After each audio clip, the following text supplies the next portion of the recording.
of the flower and its production, that is pollen grain. Now in this video we will be discussing about gynoecium or pistil. Okay, so what is gynoecium? It is the innermost wall of a bisexual flower and it forms female reproductive parts. Gynoecium made up of one or more units that is known as carpels. Okay, so let's see the structure of carpel. So here it is the innermost roll. You can see this type of structure. Base region, that is thalamus of the flower. Now here, this swollen portion of the carpel, that is known as ovary. Inside the ovary, what we can see, that we will see in detail, ovules are there.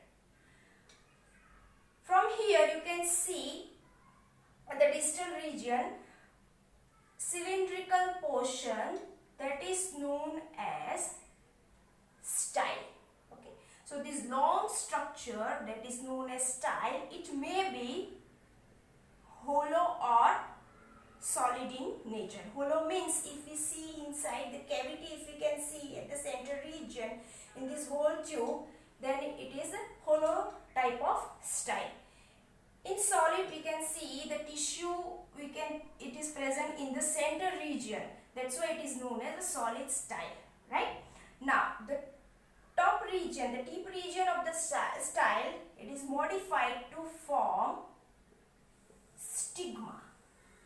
And the stigma is a receptive site for the pollen grain. It is rich in sugar, protein, lipid and water. So these all materials are required for the pollen tube germination for the further process. Okay, so here you can see stigma, style and ovary. These three parts are present into the structure of carpel, right? Now when we talk about the carpel, according to the number of carpel, it may be monocarpellary type, bi, tri, tetra, penta or multicarpellary type, right? Monocarpellary type of gynoecium means what? Only one carpel present, that is also known as a simple type. Okay, this type of carpel we can see in P. Okay, example here we can write.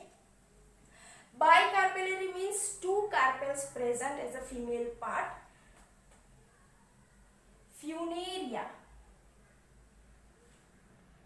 in that we can see this type of structure. Tricarpellary means three carpels are there.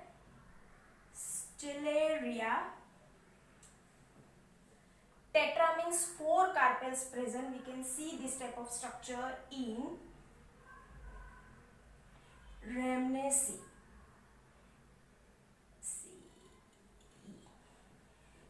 Penta, Melia. Penta means five carpels present, and multicarpellary we can see in Peppa, right? So this type of carpels, monocarpellary, bicarpellary, tri, tetra or penta or more than that we can say multicarpellary type of gynoecium present into the different types of plant species in the flower, right?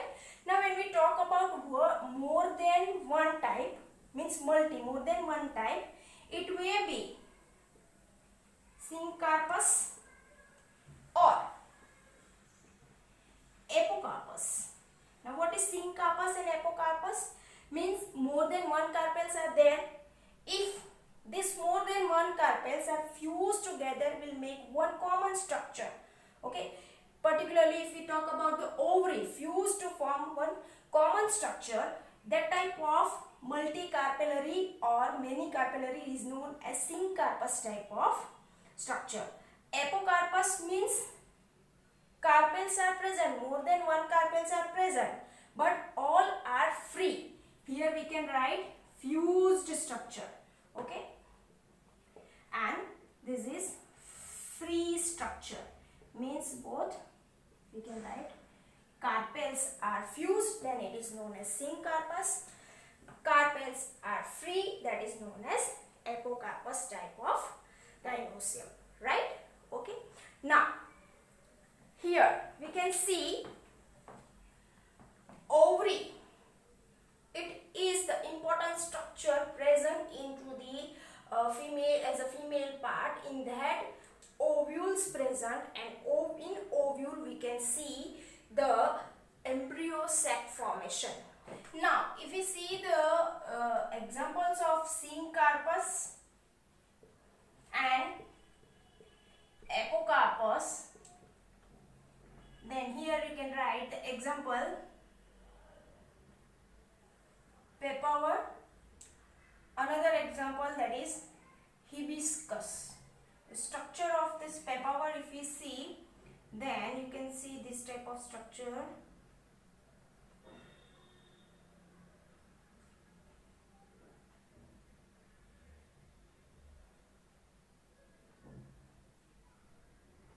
So here you can see the fused syncarpus ovary, and this is the stigma portion. So this is the structure of papaver carpel. In hibiscus, if we see, it is a pentacarpellary type, but the ovaries are fused together, that will make one common structure over here, okay. So in that we can see this type of fused ovary. So this is the example of hibiscus. Now in apocarpus, at the same time, if we see here, carpels are free. So many carpels we can see over here. We can see this type of structure in Michelia.